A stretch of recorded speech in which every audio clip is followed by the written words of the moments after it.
हम लोगों ने जो इसके पहले पढ़ाई की इलेक्ट्रिक, वो चीज़ अगर आप नहीं भी किए हैं तो अगर आज से रेगुलर क्लास करते हो तो भी तुम परीक्षा में एकदम फर्स्ट मार्क्स ला सकते हो। फर्स्ट लाने के लिए जो मार्क्स चाहिए वो एकदम आ सकता है। इसलिए आज से क्लास एकदम रेगुलर होना चाहिए। और अब जो वीडियो बनेगा क्लास का, वो सारा वीडियो जो है यूट्यूब पे रहेगा, मतलब फ्री ऑफ कॉस्ट आप इस वीडियो को आराम से देख सकते हो। पूरा खाली ऑप्टिक्स का वीडियो जो है वो रहेगा। इसे आप लोगों को और भी बच्चों तक पहुंचाना है, देखें और जो नॉलेज है उसको और बढ़ाएं। आपको ऑप्टिक्स के बारे में जो हम बताने जा रहे हैं, ऑप्टिक्स का हिंदी होता है प्रकाशिकी, और प्रकाशिकी में प्रकाश की ऊर्जा का अध्ययन किया जाता है। प्रकाश एक ऊर्जा है और इसी एनर्जी के बारे में हम लोग को बहुत बेहद रूप से पढ़ना है। आपको 10 क्लास में प्रकाश के बारे में पढ़ाया गया होगा। जितना आप 10 क्लास में प्रकाश के बारे में, जैसे प्रकाश का परावर्तन अपवर्तन पढ़े हैं, उसके बाद से इसमें पढ़ना है, ठीक है। अब उसके बाद क्या स्टडी होगा इसमें, इस चीज को समझने के लिए हम लोग थोड़ा सा लाइट को, जो प्रकाश के बारे में हम लोग पढ़े थे, उसका इंट्रोडक्शन पहले देखेंगे। इंट्रोडक्शन में अलग अलग साइंटिस्ट प्रकाश के बारे में क्या कहते हैं, उनका क्या मत है प्रकाश के लिए, उसके बारे में हम लोग समझेंगे। जैसे आपसे हम पूछें कि भाई प्रकाशिकी क्या है, तो प्रकाशिकी का सीधा सीधा मतलब है कि भौतिक जो विज्ञान होता है, फिजिक्स में हम लोग पढ़ते हैं, तो उसमें भौतिक विज्ञान की वह शाखा जिसमें प्रकाशीय ऊर्जा का अध्ययन किया जाता है, उसे हम क्या कहते हैं, प्रकाशिकी कहते हैं, ठीक है। अब इसके बारे में सबसे पहले बताने वाले जो साइंटिस्ट थे, उस साइंटिस्ट का जो नाम था वो था न्यूटन। ये न्यूटन जो है प्रकाश के बारे में सबसे पहले बताए थे कि प्रकाश क्या होता है। इन्होंने प्रकाश के बारे में बताया कि प्रकाश सबसे पहला बात इस सीधी रेखा में गमन करता है, और सीधी रेखा में गमन करने के लिए आप 10 क्लास में जब पढ़ रहे होंगे तो उस वक्त खूब ऐसा का तीर का चिन्ह खींचे होंगे, जिसको हम किरण बोलते हैं, याद होगा आप लोग। प्रकाश के परावर्तन में भी, अपवर्तन में भी, लेंस, दर्पण, ये सब जब पढ़ रहे होंगे तो आप इस तरह के किरण जरूर खींचे होंगे। और इससे सीधा स्पष्ट होता है कि आप न्यूटन की बातों का समर्थन करते हैं। न्यूटन के अनुसार प्रकाश सीधी रेखा में गमन करती है। और एक और इंटरेस्टिंग बात, न्यूटन ने यह भी कहा कि प्रकाश छोटे छोटे कणों से बना होता है, बहुत ही छोटे छोटे कणों से बना होता है, और उसको कहा जाता है कणिका। माने इनके द्वारा दिया गया नाम क्या है, कणिका। अब कणिका आप कहीं भी सुनिए तो सीधे आप समझ लीजिए कि प्रकाश छोटे छोटे से कणों से बना होता है, और ये न्यूटन ने बताया था। और इस तरह से उन्होंने कणिका सिद्धांत का प्रतिपादन किया। अब पूछा जाए कि भाई कणिका सिद्धांत क्या होता है न्यूटन के अनुसार, तो न्यूटन के अनुसार कणिका सिद्धांत में यह पता चलता है कि प्रकाश जो होती है वो छोटे छोटे कणों से बने होती है, और वो सीधी रेखा में गमन करती है।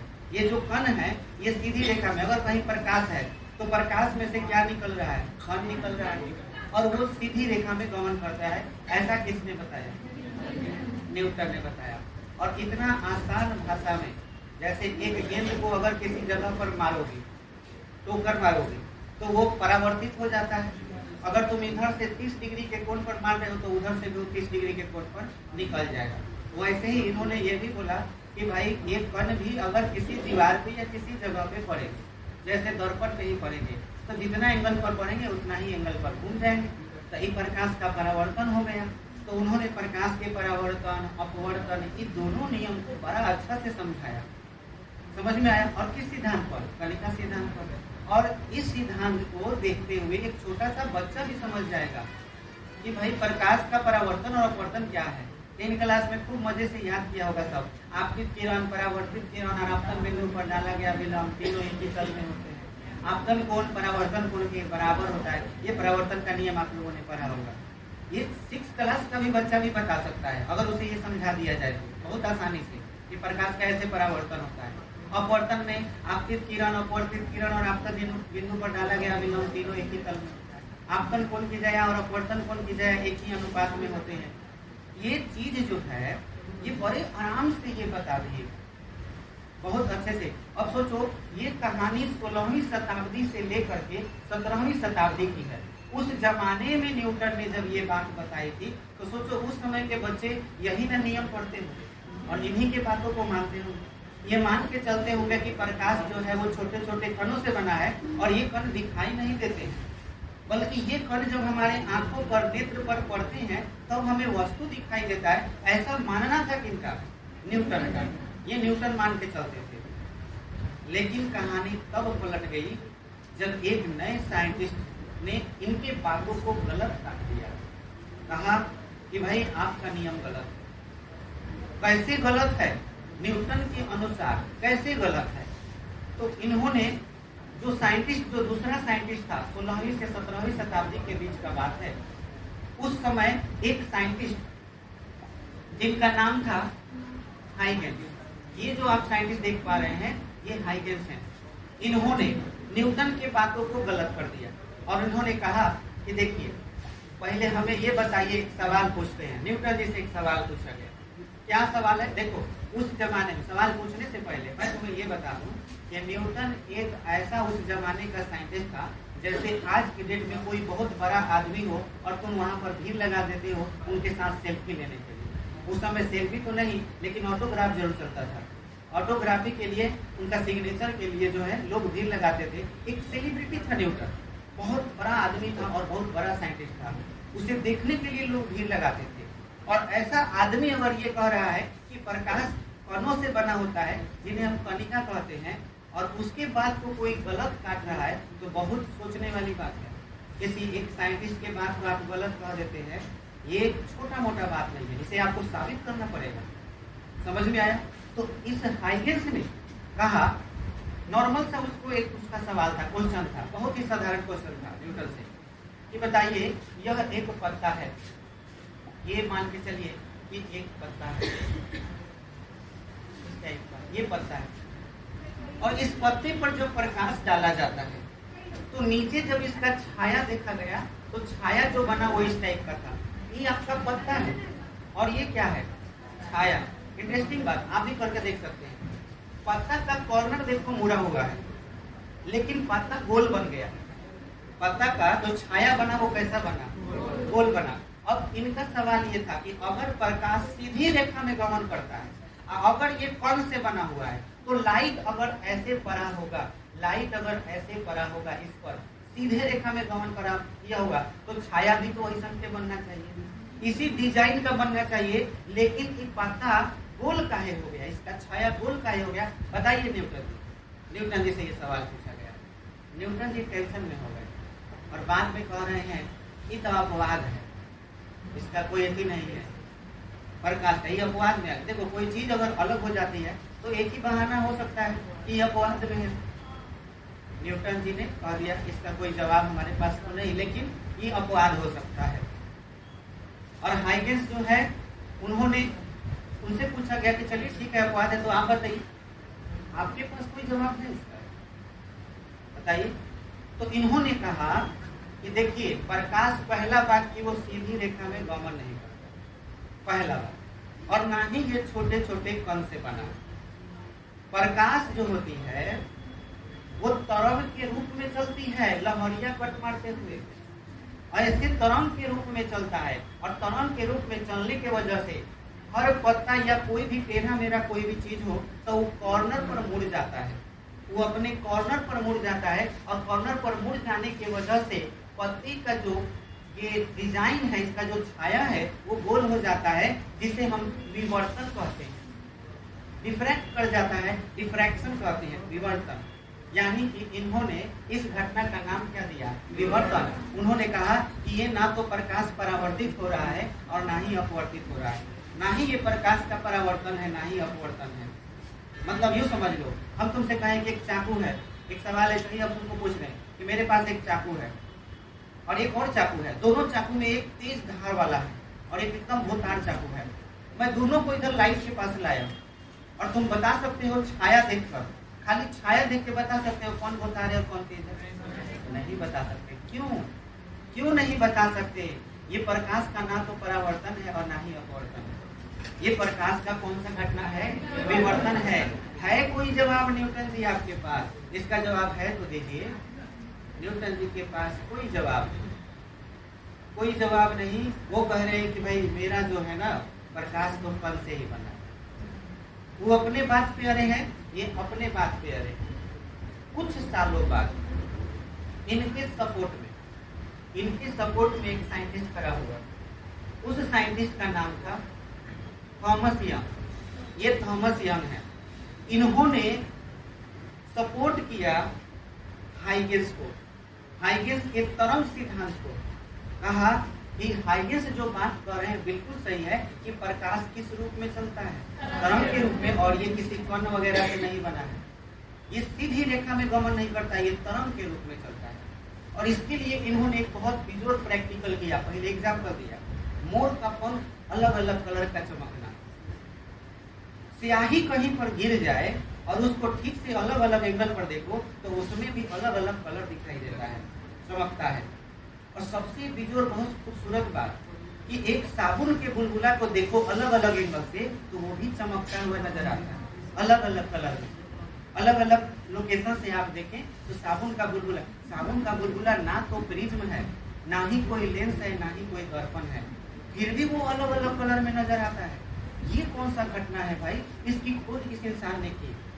और इस इंसान ने जब खोज की तो इसको ये मानना पड़ेगा कि प्रकाश तरंग के रूप में चलता है। अगर तरंग के रूप में चलता है, अगर ये मान ले तो ये बता सकता है कि आखिर साबुन का बुलबुला क्यों चमकता है। इसको समझने के लिए आपको एक बात समझना होगा। जैसे मान के चलिए कि आप लोग एक साथ ताली जब बजाइएगा तो एक ताली से एक तरह का वेव निकलेगा। जैसे मान के चलिए ये वेव निकला, ठीक है, किसी ने उसी वक्त वह सेम मतलब मिला करके ताली बजाया तो उस वक्त फिर से एक वेव निकलेगा। अगर दोनों साथ में निकले तो इसका आयाम और इसका आयाम, अगर इसका आयाम 5 यूनिट हो, इसका 5 यूनिट हो, तो ये जुड़ करके कितना यूनिट का बन जाएगा? 10 यूनिट का बन जाएगा। बात समझ में आया? और इस चीज को देख सकते हो, आयाम में आयाम क्या हो गया? जुड़ गया। आयाम अगर जुड़ सकता है तो घट भी सकता है, अगर ये अपोजिट डायरेक्शन में हो तो। बात समझ में आया? तो इस घटना को हम लोग कहते हैं इंटरफेरेंस। इंटरफेरेंस का मतलब हुआ कि कोई चीज बोल रहा है, हम कुछ बोल रहे हैं और बीच में लड़का कुछ अलग से बोल दिया, तो उसके द्वारा निकला हुआ वेव और मेरे द्वारा निकला हुआ वेव एक दूसरे से टकराए और एक दूसरे के आयाम को या तो वो बढ़ा सकते हैं या क्या कर सकते हैं? घटा सकते हैं। कब घटा सकते हैं, कब बढ़ा सकते हैं? मान के चलिए ये ऊपर जा रहा है और आपका वेव नीचे जा रहा है तो +5 और -5 एक दूसरे को क्या कर देगा? काट देगा। अगर ये +5 है और ये -2 है तो काट के कितना बना देगा? 3 बना देगा। इसको इंटरफेरेंस कहते हैं। सुने होंगे कि इंटरफेयर करना। हम दो आदमी बात कर रहे हैं तो तुम बीच में इंटरफेयर करने वाला कौन होता है? ऐसे बोलते हैं। इंटरफेरेंस का मतलब किसी एक का अलग से आ जाना। और ये घटना वेव में वेव जब टकराता है तो उसको हम लोग क्या कहते हैं? इंटरफेरेंस। हिंदी में इसको कहा जाता है व्यतिकरण। हिंदी में व्यतिकरण। कितना लोग व्यक्तिकरण समझता है? व्यतिकरण होता है इंटरफेरेंस। और ये इंटरफेरेंस लाइट में भी होता है। अगर लाइट तरंग के रूप में चल रहा है, लाइट यानी प्रकाश तरंग के रूप में चल रहा है, एक प्रकाश ऐसे चल रहा है, एक ऐसे चल रहा है, तो एम्पलीट्यूड में चेंजिंग होगा कि नहीं होगा? देखो यहाँ एम्पलीट्यूड 0 है तो इस जगह पर तुमको काला या डार्क नजर आएगा, कुछ कलर नजर नहीं आएगा, लेकिन इस जगह पर चमकता हुआ नजर आएगा। इसका मतलब हुआ कि साबुन का जो बुलबुला है या स्याही का जो रंग है या फिर मोर का जो पंख है, वो सब जो अलग अलग कलर में चमक रहे हैं, उसका कारण कौन है? तो उसका कारण क्या है? व्यतिकरण। और ये तभी संभव है जब प्रकाश किस रूप में चलता हो? तरंग के रूप में। और इसकी खोज किसने की? थॉमस यंग ने। और इस तरह से इस खोज को वो प्रैक्टिकल करके दिखाया थॉमस यंग। ये जब प्रैक्टिकल कर दिए, साबित हो गया कि प्रकाश किस रूप में चलता है। अब जो है हाइगेंस का, अब जो है मतलब ये चीज होते जा रहा था कि हाइगेंस नहीं कर रहा है। अब न्यूटन धीरे धीरे दबा रहा था, उसका नियम धीरे धीरे क्या हो रहा था? गलत साबित हो रहा था। अभी तक गलत साबित हुआ नहीं था, क्योंकि न्यूटन ने प्रकाश के परावर्तन और अपवर्तन की व्याख्या अपने कणिका सिद्धांत से की थी और वो एकदम सही उतर रहा था। लेकिन उसका नियम, न्यूटन का जो नियम था कणिका सिद्धांत का, वो किसका व्याख्या नहीं कर सकता था? विवर्तन का। और किसका? व्यतिकरण का। ना व्यतिकरण का व्याख्या हो सकता है और ना ही विवर्तन का। किसके नियम से? न्यूटन के नियम से। अब यहाँ पर आगे समझिए, इसको सपोर्ट करने के लिए अब बारी आ रही है 18वीं शताब्दी की। कहानी चल रही थी 16 से 17वीं शताब्दी तक। 17वीं शताब्दी पार करने के बाद 18वीं शताब्दी में एक नए साइंटिस्ट का जन्म होता है जिसका नाम है मैक्सवेल। ये मैक्सवेल अल्बर्ट नहीं, जेम्स क्लर्क मैक्सवेल। ये जो मैक्सवेल थे, आपको याद होगा पिछले चैप्टर में मैंने इन्हीं के बारे में पढ़ाया था कि इन्होंने किसका खोज किया था? विद्युत चुंबकीय तरंग का। विद्युत चुंबकीय तरंग के जब ये खोज कर दिए तो आप पढ़े हैं कि विद्युत चुंबकीय तरंग 7 तरह के होते हैं। उसमें से एक विद्युत चुंबकीय तरंग कौन है? प्रकाश। प्रकाश भी तो विद्युत चुंबकीय तरंग है। इसमें एक सबसे खास बात है, विद्युत चुंबकीय के बाद कौन सा वर्ड है? तरंग। यानी ये भी साबित कर रहे हैं कि प्रकाश भी एक क्या है? तरंग है। ये किसी कण से नहीं बना है। अब 3 तरह के साइंटिस्ट तरंग के बारे में पूरी तरह से एकदम सेटिस्फाइड है कि हाँ प्रकाश क्या है? तरंग है। न्यूटन अभी भी अपने जिद पे रहा है कि प्रकाश तरंग नहीं, किस चीज से बना है? कण से। एक हद तो ये हो गया कि न्यूटन के अनुसार प्रकाश जो होता है वो अनुदैर्घ्य तरंग होता है, कंपन के हिसाब से। यानी कि उनके अनुसार जो कण कंपन करता है प्रकाश का, वो आगे पीछे ऐसे करता है, तभी जाकर के वो सीधे चलता है। ऐसा किसने कहा? न्यूटन का कणिका सिद्धांत ये कहता है कि प्रकाश कौन सा तरंग है? अनुदैर्घ्य, आगे पीछे वाइब्रेट करने वाला। लेकिन बाद में चल करके कुछ ऐसे डिवाइस के खोज हुए, जैसे आप लोग सर्च मारिएगा गूगल पे या किसी भी चीज पर और एक सामान का हम नाम बता रहे हैं, उसे आप चेक कीजिएगा या आप सुने भी होंगे। एक चश्मा आता है जिसका नाम है पोलरॉइड चश्मा। अगर आप पोलरॉइड चश्मा खरीदेंगे तो उसमें बहुत खास बात होता है। अगर पोलरॉइड चश्मा से आप किसी चीज को देख रहे हैं तो आपको वो चीज अगर दिखाई दे दिया, जिस चीज को भी आप देख रहे हो, बस चश्मा का डायरेक्शन चेंज कर दीजिए तो फिर वही चीज आपको नहीं दिखेगा। गजब का बात है पोलरॉइड चश्मा। इसके बारे में आगे हम पढ़ाएंगे, लेकिन अभी मैं तुम्हें ये बता रहा हूँ कि लाइट में है ना इलेक्ट्रोमैग्नेटिक वेव, लाइट एक इलेक्ट्रोमैग्नेटिक वेव है, तो उसमें इलेक्ट्रिक फील्ड और मैग्नेटिक फील्ड दोनों है। और पोलरॉइड एक ऐसा चीज है जो किसी एक को ब्लॉक कर देगा, किसी एक को ही पार होने देगा। गजब का चीज है। किसी एक को ब्लॉक कर दिया, किसी एक को पार होने दिया। ये तभी हो सकता है जब प्रकाश के कण जो है ऊपर नीचे वाइब्रेट करे। या तुम्हें हम पढ़ा भी चुके हैं कि प्रकाश जो होते हैं वो विद्युत चुंबकीय तरंग होते हैं। उसमें विद्युत क्षेत्र और चुंबकीय क्षेत्र ऊपर नीचे ऐसे कंपन करते हैं, ऐसे नहीं। ऐसे तो वो तरंग जाता है। तो इससे ये साबित होता है ना कि प्रकाश कौन सा तरंग है? अनुप्रस्थ तरंग। और न्यूटन क्या कहता है? देखो कहाँ वो गलत साबित, मैक्सवेल इनको गलत साबित कर रहे हैं कि प्रकाश क्या है? अनुप्रस्थ है। और ये क्या कर रहा है? नहीं है। बात समझ में आ रहा है? ऐसी बातें धीरे धीरे उभर के आने लगी, बहुत सारे प्रॉब्लम आने लगे न्यूटन के नियम में। न्यूटन का नियम पूरी तरह से फ्लॉप होने के कगार पे था, पूरी तरह से। तब जा करके 19वीं शताब्दी में एक ग्रेट साइंटिस्ट आइंस्टीन, दुनिया का सबसे सर्वश्रेष्ठ साइंटिस्ट, ऐसा साइंटिस्ट जो एक ऐसी खोज की, ईश्वर जो है, गॉड जो है, वो 3 काम कर सकते हैं। 3 काम कर सकते हैं जिसको हम कह सकते हैं जनरेटर। जनरेटर किसी चीज को जनरेट करने के लिए। मेरा कहने का मतलब है कि मेरे हाथ में ये लकड़ी है, मैं चाहूं कि मेरे हाथ में एक लकड़ी अपने आप बन जाए, मैं चाहूं कि अपने आप से बना दूं, नहीं बना सकते। मेरे हाथ में अगर चाहे कि हम 1 किलो माटी बना ले, नहीं बना सकते। मिट्टी कहीं ना कहीं से तुम कोरिए का ना लाओगे, क्या खुद से बना दोगे? खुद से एक ही आदमी बना सकता है, जिसे हम लोग गॉड कहते हैं, ईश्वर। ईश्वर ही हम लोगों को बनाया है, इस दुनिया को बनाया है, सब चीज उसी ने बनाया है। इसलिए गॉड क्या है? जनरेटर है, जनरेट करने वाला है। गॉड एक और काम कर सकता है। हमारे हाथ में या तुम्हारे हाथ में ये नहीं है कि हम कितना दिन तक जीवित रहेंगे। कितना दिन तक जीवित रहना है किसी को, ये निर्णय कौन करता है? गॉड। कोई इसको बदल नहीं सकता। दुनिया का कोई डॉक्टर तुमको ये नहीं कहेगा कि हमको आप 10 लाख 20 लाख रुपए दीजिए, आपको 200 साल तक जीने का वरदान दे दे।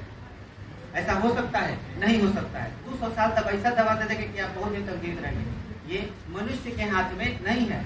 इसलिए गॉड क्या है? ऑपरेटर भी है। ऑपरेटर का मतलब ये हुआ कि ऑपरेट कर सकता है, बता सकता है कि कितना दिन तक आप जीवित रहेंगे। और गॉड तीसरा काम किसी चीज को नष्ट कर सकता है। हम अगर ये कहें कहीं मार्कर है, इसको हम चाहते हैं कि नष्ट कर दे, तो आपके दिमाग में आएगा कि जला दे इसको। जला के आप इसका रूप बदल सकते हैं, ये राख हो सकता है, लेकिन रहेगा तो पृथ्वी पर ना। हम ही चाहते हैं कि इसको गायब कर दे। क्या गायब कर सकते हैं? एक इंसान मर जाता है तो आपको क्या लगता है वो गायब हो गया? नहीं, उसका भी तो रूप बदला है। अगर वो गायब हो जाएगा तो या तो उसको मिट्टी में गाड़ोगे या फिर उसको जलाओगे तो राख बनेगा। वो राख भी कहाँ रहेगा? पृथ्वी पर। यानी किसी भी चीज को हम अपने से गायब नहीं कर सकते। लेकिन एक इंसान नहीं, गॉड किसी भी चीज को वो बना भी सकते हैं, गायब भी कर सकते हैं, और उस चीज को हम लोग यानी कि डिस्ट्रॉय कर सकते हैं। तो डिस्ट्रॉयर कौन है? गॉड। और इससे बनता है God, generator, operator, destroyer. God का मतलब होता है कि ये तीन काम जो कर दे। जिस दिन इंसान ये तीनों काम करने में सक्षम हो गया तो फिर कोई भी आदमी मंदिर नहीं जाएगा, ईश्वर की पूजा नहीं करेगा। आप पूजा किस लिए करते हैं? मस्जिद में क्यों जाते हैं? दुख में कि सुख में? दुख में। अगर आपके पापा का तबीयत खराब है, भगवान से मांगते हो हे भगवान हमारे पापा को ठीक कर दीजिए। अगर आपके पास ये तीनों शक्ति आ जाए तो भगवान से क्या जरूरी है? पापा को अगर प्रॉब्लम होगा तो हम ही ठीक कर लेंगे। जितना दिन तक जीना होगा हम ही मतलब उपाय कर लेंगे कि हाँ कितना तक जीना है। अगर ये तीन पावर हमारे पास आ गया तो। और इस साइंटिस्ट ने, आइंस्टीन ने इस तीन में से एक शक्ति हासिल कर ली है, डिस्ट्रॉय। किसी चीज को नष्ट करने की शक्ति आज इंसानों के पास है, सिर्फ और सिर्फ इनकी वजह से, आइंस्टीन की वजह से। आइंस्टीन ने बताया कि अगर किसी वस्तु को तुम प्रकाश का चाल दे दो, E बराबर mc², किसी वस्तु को, इस मार्कर को इतना जोर से फेंके कि ये लाइट के स्पीड से जाए तो ये गायब हो जाएगा, डिस्ट्रॉय हो जाएगा, खत्म हो जाएगा। इसको फिर वापस हम नहीं ला सकते। दुनिया में किसी भी चीज को अगर लाइट का स्पीड दे दिया जाता है तो वो चीज गायब हो जाता है, और वो चीज तुम्हें दिखाई नहीं देगा। गायब होने का मतलब वो किस चीज में कन्वर्ट हो गया? एनर्जी में कन्वर्ट हो गया। और एनर्जी को देख सकते हैं? नहीं देख सकते। क्या बातें समझ में आ रही है? आज का लेक्चर बड़ा महत्वपूर्ण है। अगर आप इस इंट्रोडक्शन को बहुत बढ़िया से अगर समझते हैं तो आगे पढ़ने में बहुत मजा आए। आप समझ गए होंगे कि आइंस्टीन नामक साइंटिस्ट ने किस चीज की खोज की थी। बहुत ही बेहतरीन, इसको बहुत ही ग्रेट इक्वेशन क्यों कहा जाता है? इस इक्वेशन में कई राज छिपे हुए हैं। ये बात समझ पा रहे हो? इस साइंटिस्ट ने न्यूटन का सपोर्ट किया। ये कहते हैं कि न्यूटन ठीक कह रहा है, प्रकाश कण से ही बना होता है। आई गेस को छोड़ो, थॉमस यंग को भी छोड़ो, मैक्सवेल को भी छोड़ो, मेरा बात सुनो। अभी तीनों से सवाल पूछते हैं। कौन? आइंस्टीन। तीनों से ये सवाल पूछते हैं कि मेरा एक सवाल है, इसका जवाब दो। मैंने एक डिवाइस बनाया है, उस डिवाइस को मैंने कैसे बनाया है समझो। आज के डेट में हम उसको यूज करते हैं, इसका नाम है सोलर प्लेट। सोलर प्लेट से हम लोग बैटरी चार्ज करते हैं। उसमें होता क्या है कि अगर ये सोलर है तो यहाँ पर आता है लाइट, यानी कि प्रकाश। ये प्रकाश आता है, और प्रकाश जब आता है सोलर पर तो इसमें से दो तार निकला रहता है, और दोनों तार को हम लोग या तो अपने बैटरी में जोड़ देते हैं या किसी डिवाइस में जोड़ देते हैं, तो इसमें करंट फ्लो होना शुरू होता है। और करंट तभी फ्लो हो सकता है जब इसमें से क्या निकल रहा हो? इलेक्ट्रॉन। इलेक्ट्रॉन एक कण है कि नहीं है? अब मुझे ये बताओ, पत्थर से पत्थर को मारेंगे तब पत्थर हिलेगा कि नहीं हिलेगा? लेकिन तरंग से कोई पत्थर हिल सकता है? तरंग से कोई पत्थर हिल नहीं सकता, और ना ही एक जगह से दूसरे जगह मूव कर सकता है। लेकिन पत्थर से पत्थर मारेंगे, पत्थर हिल जाएगा। ये बात समझ रहे हो? अगर प्रकाश तरंग है तो ये इलेक्ट्रॉन को इसमें से कैसे निकाल के फ्लो करा दे रहा है? उनका कहना यह था कि प्रकाश जब धातु के टुकड़े पर पड़ती है तो धातु में फ्री इलेक्ट्रॉन होते हैं, और उस इलेक्ट्रॉन को उसमें से निकाल देता है, जैसे लेढ़ा में से बाल निकलता, मकई। समझ में आया? उसी तरह से प्रकाश इसमें से पड़ता है और धातु में से इलेक्ट्रॉन को वो बाहर निकालता है। फिर ये इलेक्ट्रॉन जो है इधर करंट फ्लो होने लगता है, और ये तभी तो हो सकता है जब प्रकाश किस चीज से बना हो, कण से। इन स्पेशल न्यूटन वाला नाम नहीं, इन्होंने कण का अलग नाम दिया था जिसको कहते हैं फोटॉन। प्रकाश जिस कण से बना होता है उसको क्या कहते हैं, फोटॉन। इन्होंने नाम भी दे रखा है, ये फोटॉन कहेंगे, फोटॉन या क्वांटा कहेंगे, इसका एक और नाम है फोटॉन या क्वांटा। और उन्होंने कहा कि ये फोटॉन को फोटॉन मत समझो, ये एगो एनर्जी के बोरा है, बोरा में जैसे अलुई का शहर रहता है, उससे एनर्जी का पॉकेट होता है जिसको हम क्या कहते हैं, फोटॉन। यह पॉकेट आके मारता है एक टक्कर इलेक्ट्रॉन को बाहर निकाल देता है और उसके बाद धारा बहने लगता है। समझ में आया? अब ये सवाल पूछा गया हाइगेन से, है तुम्हारे पास कोई जवाब? तुम कह रहे हो कि प्रकाश तरंग के रूप में, अगर ये तरंग के रूप में चलता तो क्या इलेक्ट्रॉन निकाल देता? हाइगेन चुप, मैक्सवेल चुप, थॉमस यंग चुप, कोई जवाब नहीं। लेकिन फिर हाइगेन सोचा, ये गुरबा से वो और पूछे जाते तेज बनता रहो, तो हमारे को सवाल है, बता दे हमर पाता के गोल काहे बना छाया, इसका जवाब है आपके पास? तो फिर आइंस्टीन चुने, क्योंकि आइंस्टीन के पास भी इसका कोई जवाब नहीं है। अब बताओ, आइंस्टीन से जब ये लोग पूछ रहा है तो आइंस्टीन कहता है कि तेरे पास मेरे सवाल का जवाब है, तो बता ये कैसे काम कर रहा है। और ये लोग बोल रहा है, और न्यूटन और साइंटिस्ट, न्यूटन और आइंस्टीन, न्यूटन तो बहुत पहले, लेकिन न्यूटन और आइंस्टीन का कॉन्सेप्ट एक जगह और इन लोगों का कॉन्सेप्ट एक जगह, दोनों में लफड़ा। कोई एक दूसरे का बात मानने के लिए तैयार नहीं है। लेकिन सोचने वाली बात हम लोगों के लिए है। सोचो, उस जमाने में जब बच्चा लाइट के बारे में पढ़ रहा होगा तो किसका बात मानेगा? कामना की बात माने। पूछा जाए कि बोलो कामना की तरफ से है, तरंग की तरफ से कि कौन की तरफ से, तो बच्चा कंफ्यूज कि हम किसके तरफ से रहें। तो बाबू लोग आप समझ गए होंगे कि अभी लाइट में चल रहा है लफड़ा। लाइट क्या है नहीं पता। इस लफड़ा को दूर करने के लिए, जब भी दो आदमी के बीच झगड़ा होता है तो झगड़ा दूर करने के लिए कोई ना कोई आता है, और इस झगड़ा को छुड़ाने के लिए एक ग्रेट साइंटिस्ट ये रहे। ये जो है, इनका नाम है डी ब्रोगली, जिसको डी ब्रोगली भी बोलते हैं। डी ब्रोगली ये साइंटिस्ट बोले कि भाई झगड़ा मत करो, मेरे पास तुम लोग का इलाज मिलेगा। ये प्रकाश के बारे में बहुत पहले से अध्ययन खुद कर रहे थे और दोनों का सबका बात समझ रहे थे। समझते समझते ये सोच रहे थे कि एक बात सही है, आइंस्टीन जो कह रहा है वो सही कह रहा है। ये कह रहा है कि प्रकाश जब पढ़ेगा तब विद्युत बनेगा। तो आइंस्टीन जो प्रभाव खोज किया, इसको कहते हैं प्रकाश विद्युत प्रभाव। आइंस्टीन जो खोज किया था उसको हम लोग क्या बोलते हैं? प्रकाश विद्युत प्रभाव। इसको इंग्लिश में फोटो, प्रकाश, फोटो का मतलब प्रकाश भी होता है, photo electric effect, photo electric effect. ये खोज किसने किया था? आइंस्टीन ने। प्रकाश से विद्युत बनाया किसने? आइंस्टीन ने। तो आइंस्टीन की खोज क्या है? प्रकाश विद्युत प्रभाव। और तरंग सिद्धांत किसने खोजा? हाइगेन ने। और तरंग सिद्धांत का प्रयोग करके थॉमस यंग ने क्या बताया? व्यतिकरण।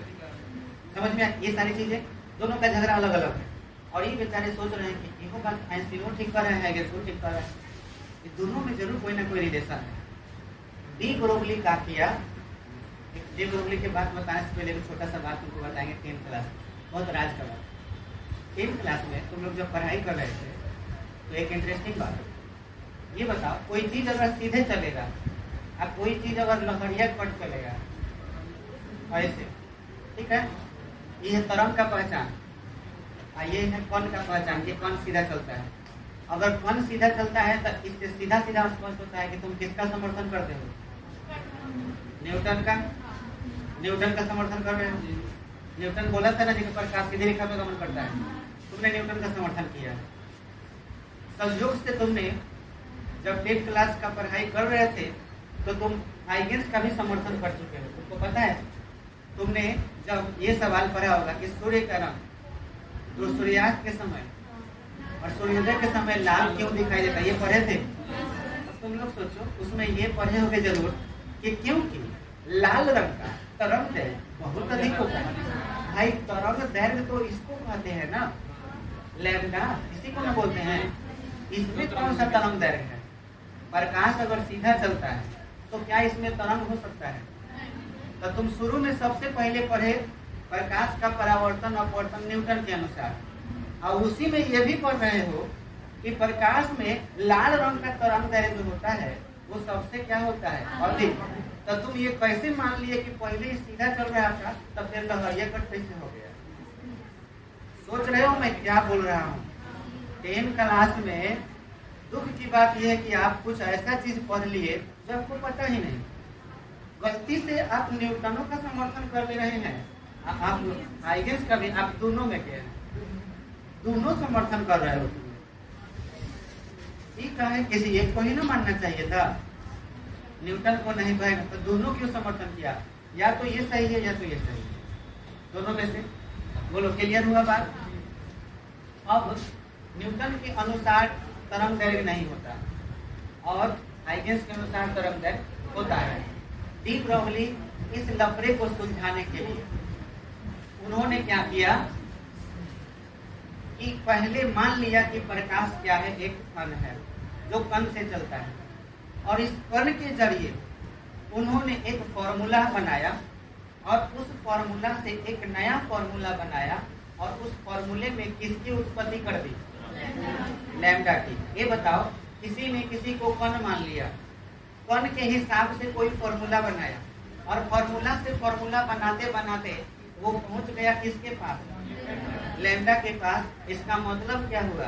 डी ब्रोगली के अनुसार प्रकाश जो है कभी कण की तरह कार्य करता है तो कभी तरंग की तरह कार्य करता है। ये दोनों तरह का नेचर रखता है, इसीलिए इसे द्वैत प्रकृति कहा जाता है। द्वैत प्रकृति यानी कि डुअल नेचर, यानी प्रकाश के पास कौन सा नेचर होता है? डुअल नेचर होता है। प्रकाश कभी तरंग की तरह कार्य करता है तो कभी कण की तरह। ये बात क्लियर हुआ? और इस चीज को किसने खत्म किया? इतना जाके कहानी यहाँ पे समाप्त होती है। तब जाकर के टेंशन खत्म हुआ बच्चों का, और हम लोग अलग अलग तरह से चीजों को समझते हैं। पहले जब हम पढ़ाई करते हैं तो न्यूटन के अनुसार पढ़ते हैं। ये हाँ भाई, न्यूटन जो कहे हैं परावर्तन अपवर्तन, तो जब हमें परावर्तन पढ़ना होगा, अपवर्तन पढ़ना होगा तो किसका हेल्प लेंगे? न्यूटन का। समझ में आया? और जब हमें परावर्तन अपवर्तन विवर्तन व्यतिकरण और ध्रुवण इन चीजों को पढ़ना होगा तो किसका हेल्प लेंगे? हाइगेंस का, थॉमस यंग का, मैक्सवेल का। समझ में आया? और जब दोनों नेचर को पढ़ना होगा तो किसका हेल्प लेंगे? De Broglie. और इसी में आपका पूरा ऑप्टिक्स खत्म। अगर हम इसे पूरा पढ़ लेते हैं हमारा चैप्टर समाप्त। बोलिए, अब किसी के मन में कोई डाउट है तो कह सकते हैं या फिर आपको लिखना होगा। बोलिए, जल्दी से लिखवाना शुरू करें या आपको कोई डाउट है? कोई डाउट? चलिए, तो अब सबसे पहले आप लोग क्या कीजिए, प्रकाशिकी हेडिंग दे दीजिए।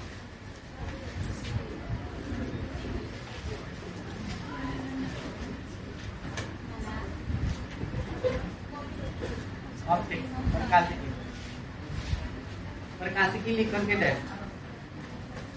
भौतिक विज्ञान की वह शाखा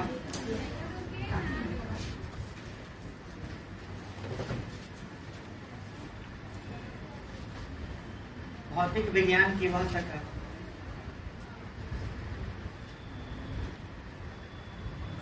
भौतिक विज्ञान की वह शाखा जिसके अंतर्गत भौतिक विज्ञान की वह शाखा जिसके अंतर्गत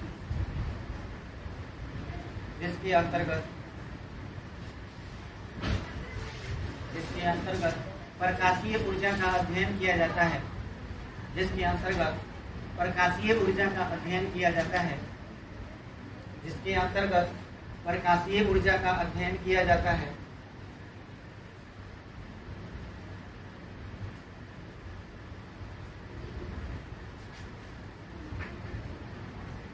उसे प्रकाशिकी कहते हैं। उसे प्रकाशिकी कहते हैं। हो गया? अब आप इंट्रोडक्शन लिख करके पैस दे दीजिए। इंट्रोडक्शन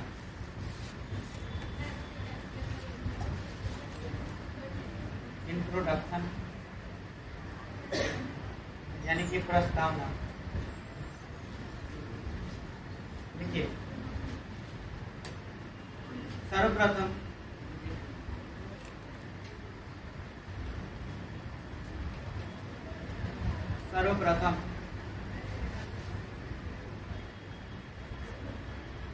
न्यूटन ने प्रकाश के बारे में बताया। सर्वप्रथम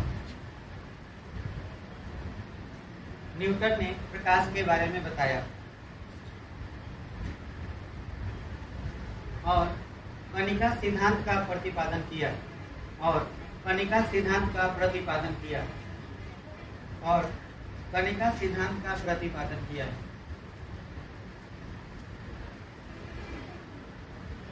कणिका सिद्धांत का प्रतिपादन किया। इस सिद्धांत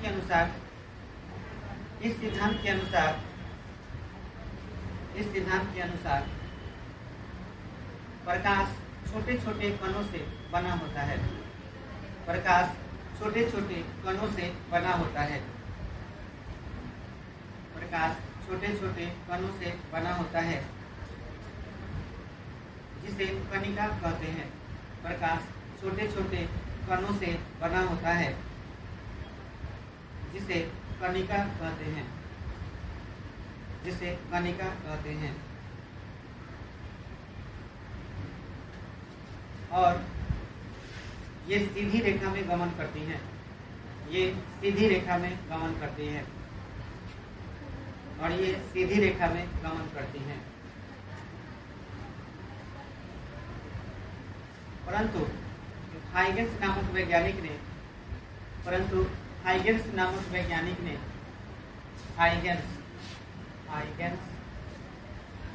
कितना लोग हाइजेन भी बोलता है बच्चों, हाइगेंस या हाइजेन दोनों प्रोनाउंसिएशन होता है। परंतु हाइगेंस नामक वैज्ञानिक ने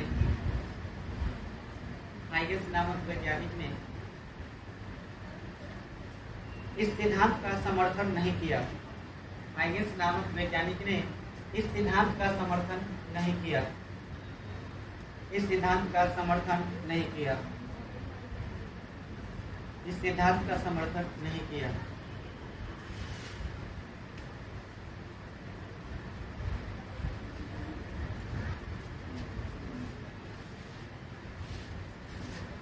उनके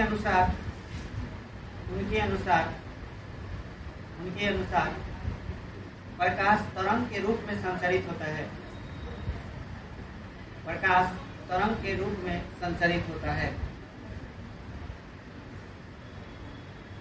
प्रकाश तरंग के रूप में संचरित होता है।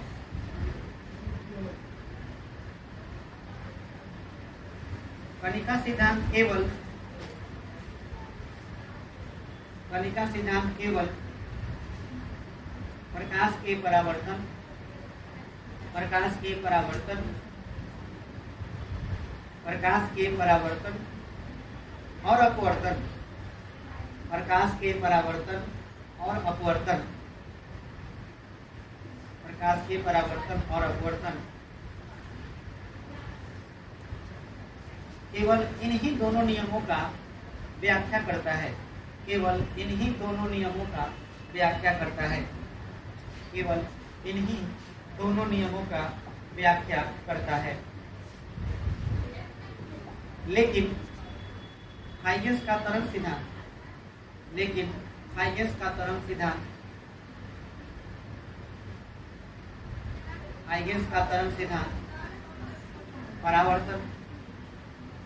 परावर्तन, हाइगेंस का तरंग सिद्धांत परावर्तन, अपवर्तन,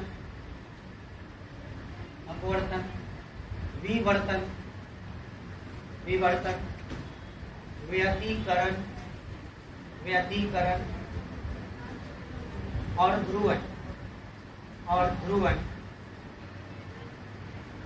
ध्रुवन इन सभी घटनाओं की व्याख्या करता है। इन सभी घटनाओं का व्याख्या करता है। इन सभी घटनाओं की व्याख्या करता है, जिसका समर्थन जिसका समर्थन जिसका समर्थन जिसका समर्थन जिसका समर्थन थॉमस यंग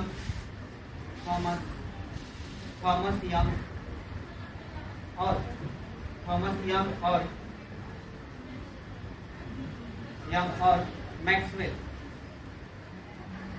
मैक्सवेल दोनों करते हैं। थॉमस यंग और मैक्सवेल दोनों करते हैं। थॉमस यंग और मैक्सवेल दोनों करते हैं।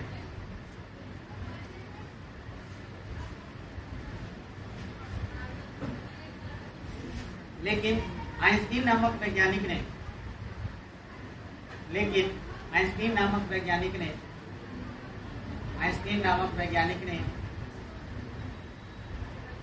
प्रकाश विद्युत प्रभाव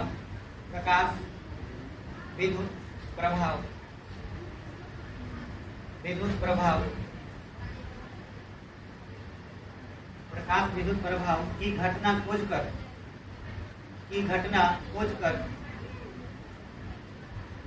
खोजकर सभी को आश्चर्यचकित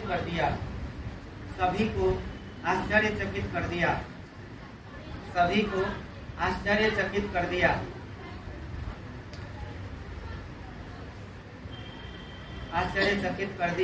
क्योंकि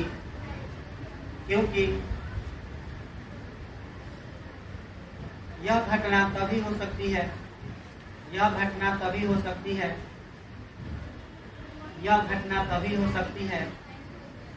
जब यह मान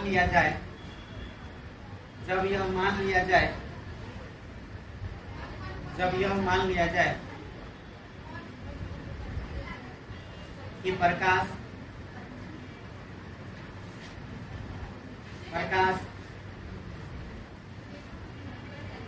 छोटे छोटे कणों से बने होते हैं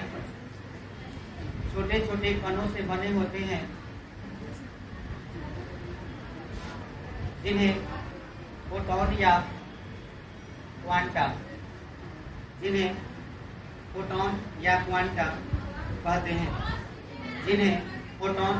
क्वांटा कहते हैं। और ये फोटॉन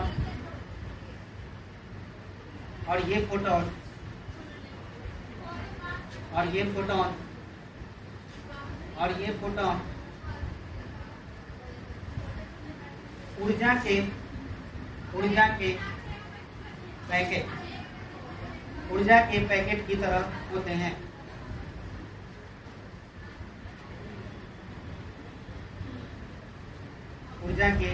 पैकेट की तरह होते हैं।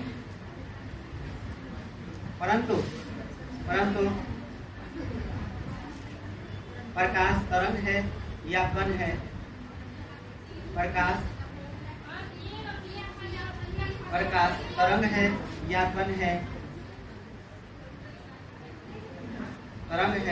कण है? इसकी समस्या अभी भी बनी हुई थी। प्रकाश तरंग है या कण है? इसकी समस्या अभी भी बनी हुई थी। प्रकाश तरंग है या कण है? इसकी समस्या अभी भी बनी हुई थी। तो डी ब्रोगली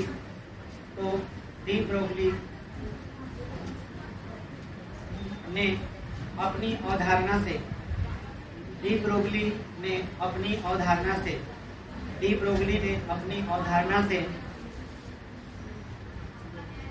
यह साबित कर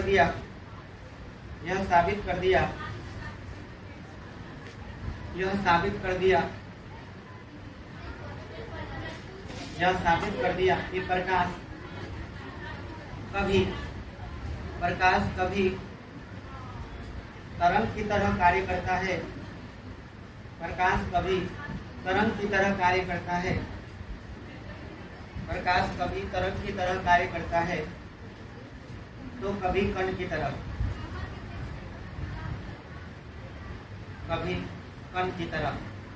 प्रकाश कभी तरंग की तरह कार्य करता है तो कभी कण की तरह। अर्थात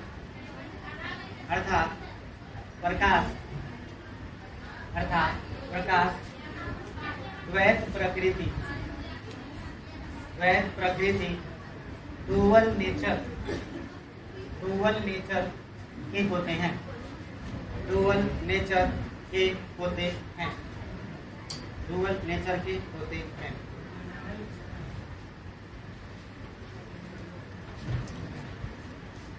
वीडियो को जरूर आप लोग एक दूसरे तक पहुंचाएं, ठीक है। आज से ये सारे वीडियो जो है यूट्यूब पे रहेंगे।